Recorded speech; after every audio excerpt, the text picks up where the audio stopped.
जिसको लेकर के लोग रोज़ राजनीति करते हैं, तो उन्होंने कहा था annihilation of the caste. Annihilation of the caste का किस तरीके से होगा? अगर आपकी पहचान को हम बाज़ार में लेकर के खड़े हो जाएं तो एनिहिलेशन ऑफ द कास्ट नहीं होगा। नहीं, एक्चुअली में इसे जाति के रूप में निर्धारित करने का कोई सवाल ही नहीं है। ये लैंगिकता है। जैसे आदमी होते हैं, औरत होते हैं, वैसे ट्रांसजेंडर व्यक्ति होते हैं। तो अगर आप उनको निर्धारित करते हैं तो उनको ट्रांसजेंडर बोल करके निर्धारित करेंगे, उनको कहीं से भी जाति में नहीं लेंगे, अन्य नहीं बोलेंगे किया है। तो अगर आप जातियों में डाल करके निर्धारण करते हैं तो ये तो गलत है पूरी तरीके से। ट्रांसजेंडर जाति नहीं लैंगिकता है। तो ट्रांसजेंडर व्यक्तियों को 1% रिजर्वेशन दीजिए। कर्नाटका गवर्नमेंट ने 1% रिजर्वेशन ट्रांसजेंडर व्यक्तियों को उनके ट्रांसजेंडर पहचान पे दिया है। उनके कोई जाति बना करके उन्होंने नहीं दिया कि ये ट्रांसजेंडर जाति है और इसको आधार पर देते हैं। 1% रिजर्वेशन उनकी आइडेंटिटी, जो उनकी जेंडर आइडेंटिटी है, उसके आधार पर दिए हैं। हमने सामान्य प्रशासन विभाग के अपर मुख्य सचिव को हमने प्रतिवेदन समर्पित किया है और हमने अपनी मांगों को रखा है। अब इस पे सरकार को करना है कि वो 15 तारीख के पहले क्या कर सकते हैं, नहीं तो हम न्यायालय की शरण में जाएंगे कि इसमें सुधार किया जाए और उसे जाति के तौर पे नहीं लिया जाए। अगर जाति के तौर पर लेते हैं तो ये निश्चित तौर पे उनके साथ, हमारे ट्रांसजेंडर साथियों के साथ में अन्याय होगा। सरकारें कानून के अनुसार चलती हैं और कानून जो कह रहा है उसके अनुसार उनको चलना रहेगा। उसमें कहीं नहीं ये कह सकते हैं कि आप नहीं चाहेंगे तो नहीं देंगे। तो कानून से ऊपर कोई नहीं है। नहीं होता तो क्या करेंगे, आगे क्या करेंगे आप लोग? कानून का न्यायालय जाएंगी, न्यायालय हमें न्याय देगा निश्चित। मुझे पूरी तरीके से आशा है कि न्यायालय हमें न्याय देगी। ठीक है। नमस्कार, आप देख रहे हैं द बिहार टॉप और मैं हूं आपके साथ शुभम कुमार झा। दोस्तों, अभी मेरे साथ ट्रांसजेंडर समुदाय की नेत्री रेशमा प्रसाद मौजूद हैं। जैसा कि आप सभी को पता है कि बिहार में जातीय आधारित जनगणना चल रही है और ट्रांसजेंडरों को जो है जाति में बांट दिया गया है। उनको एक कोड प्रदान कर दिया गया जो कि 22 नंबर है। मैम से बात करेंगे कि आखिर इस बारे में क्या सोचती है। मैम, ट्रांसजेंडरों को 22 नंबर कोड प्रदान कर दिया गया, क्या कहना चाहेंगे? नहीं, एक्चुअली में इसे जाति के रूप में निर्धारित करने का कोई सवाल ही नहीं है। ये लैंगिकता है। जैसे आदमी होते हैं, औरत होते हैं, वैसे ट्रांसजेंडर व्यक्ति होते हैं। तो अगर आप उनको निर्धारित करते हैं तो उनको ट्रांसजेंडर बोल करके निर्धारित करेंगे, उनको कहीं से भी जाति में नहीं लेंगे, अन्य नहीं बोलेंगे। तो ये सब चीज़ें निश्चित तौर पे थोड़ा हायरार्की है और आप बीसी की लिस्ट को उठा करके पुटअप कर देंगे। और हमें बीसी का रिजर्वेशन जो मिला वो सुप्रीम कोर्ट के जजमेंट के आधार पर मिला हुआ है। सुप्रीम कोर्ट का जजमेंट करता है कि सोशली इकोनॉमिकली बैकवर्ड क्लास, ना कि कास्ट। तो इस तरीके से सोशली इकोनॉमिकली बैकवर्ड क्लास जो है वो उसका निर्धारण तो बिहार सरकार या भारत सरकार ने कहीं भी अभी तक नहीं किया है। तो अगर आप जातियों में डाल करके निर्धारण करते हैं तो ये तो गलत है पूरी तरीके से। ट्रांसजेंडर जाति नहीं लैंगिकता है। और ये तो जो भी नीति निर्धारक व्यक्ति हैं उन्हें खुद समझना चाहिए कि वो जो भी इस तरीके की चीज़ें कर रहे हैं वो गलत है। और अगर वो बदलाव चाहते हैं तो ट्रांसजेंडर व्यक्तियों को 1% रिजर्वेशन दीजिए। कर्नाटका गवर्नमेंट ने 1% रिजर्वेशन ट्रांसजेंडर व्यक्तियों को उनके ट्रांसजेंडर पहचान पे दिया है। उनके कोई जाति बना करके उन्होंने नहीं दिया कि ये ट्रांसजेंडर जाति है और इसको आधार पर देते हैं, ऐसा कुछ भी नहीं। उन्होंने 1% रिजर्वेशन उनकी आइडेंटिटी, जो उनकी जेंडर आइडेंटिटी है, उसके आधार पर दिए हैं।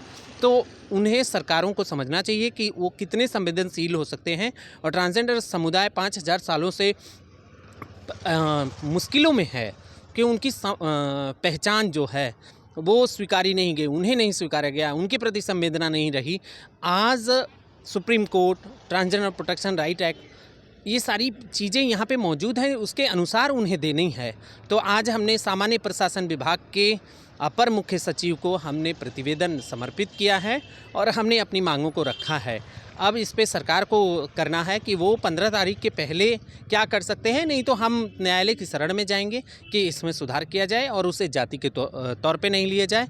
अगर जाति के तौर पर लेते हैं तो ये निश्चित तौर पे उनके साथ, हमारे ट्रांसजेंडर साथियों के साथ में अन्याय होगा। मैम, ट्रांसजेंडरों के साथ जब भी ऐसी कोई बर्ताव होता है, ऐसी कोई बात आती है तो आप हमेशा खड़ी रहती हैं। तो इस बार क्या है, क्या भाव है उन लोगों में ये इस चीज़ को लेकर? नहीं, सरकारों को भाव से और बिना भाव से कोई मतलब नहीं होता है। सरकारें कानून के अनुसार चलती हैं और कानून जो कह रहा है उसके अनुसार उनको चलना रहेगा। और कानून कहता है कि ट्रांसजेंडर प्रोटेक्शन राइट एक्ट 2019 के अनुसार ट्रांसजेंडर व्यक्ति एक लैंगिकता है और उस लैंगिकता के अनुसार उन्हें उनके अधिकार देने होंगे। उसमें कहीं नहीं ये कह सकते हैं कि आप नहीं चाहेंगे तो नहीं देंगे, तो कानून से ऊपर कोई नहीं है। आज सरकारें नहीं मानती हैं तो न्यायालय उनको मौका देती है, न्यायालय समझेगी कि कानून को कैसे अनुपालन कराना है। मैम, अभी आप कहाँ कहाँ मिल चुके हैं, किन किन जगहों पे बात कर चुके हैं इस विषय में? मैंने माननीय मुख्यमंत्री को प्रतिवेदन दिया, मैंने ऑनरेबल चीफ सेक्रेटरी को प्रतिवेदन दिया और मैं अपर मुख्य सचिव सामान्य प्रशासन से प्रतिवेदन दे करके उन्हें बताया कि ये हमारी मांगें हैं और इसको करना आवश्यक है। तो उन्होंने अपने ऑफिशियल पर्सन से बात किया कि इस पे क्या हो सकता है, तो उन्होंने इस पे चर्चा की है। तो निश्चित तौर पे मुझे लगता है कि इस पे बदलाव होगा और जो हमारी लिए इतनी बड़ी अन्याय की दिशा बढ़ी थी उसमें बदलाव होगा। मैम, अगर बदलाव नहीं होता तो क्या करेंगे, आगे क्या करेंगे आप लोग? कानून का न्यायालय जाएंगी, न्यायालय हमें न्याय देगा निश्चित। मुझे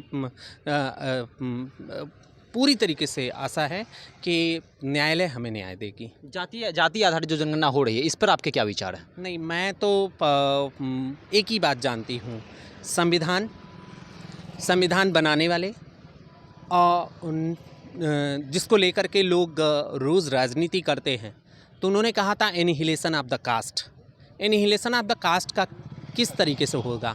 अगर आपकी पहचान को हम बाज़ार में लेकर के खड़े हो जाएं तो एनिहिलेशन ऑफ द कास्ट नहीं होगा।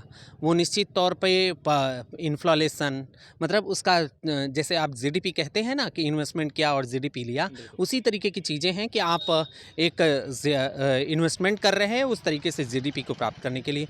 इस पे मेरा कोई राजनीतिक बयान नहीं है, लेकिन अगर संविधान को मानने वाले हैं तो निश्चित तौर पर एनिहिलेशन ऑफ कास्ट की बात को समझते होंगे। तो रेशमा प्रसाद क्या चाह रही हैं कि पक्ष में है विपक्ष में है? मैं पक्ष विपक्ष की कोई बात नहीं करती हूँ, मैं ट्रांसजेंडर व्यक्तियों के साथ हूँ क्योंकि मैं खुद ट्रांसजेंडर हूँ, उनके साथ अन्याय नहीं होना चाहिए। तो आप देख सकते हैं कि साफ तौर पे कहना है कि हमेशा ट्रांसजेंडरों के साथ खड़ी रहने वाली रेशमा प्रसाद जी हमेशा, जो कि कब कोई भी आँच आता है या फिर किसी प्रकार की बात होती है तो हमेशा आगे रहती हैं। और यह नेत्री साफ तौर पे कह रही हैं कि अगर मेरे समुदाय पे यह बातें आई हैं तो मैं इस बात को ऊपर तक ले जाऊंगी और ये चीज़ हर संभव मदद करूंगी अपने समुदाय के लोगों के लिए। तो आप इस बारे में क्या सोचते हैं, जिस प्रकार ट्रांसजेंडरों को जो है अलग कोड प्रदान कर दिया गया है, इस विषय में आप क्या सोचते हैं? हमारे कमेंट में जो बताएँ। देखते रहें द बिहार टॉप। धन्यवाद।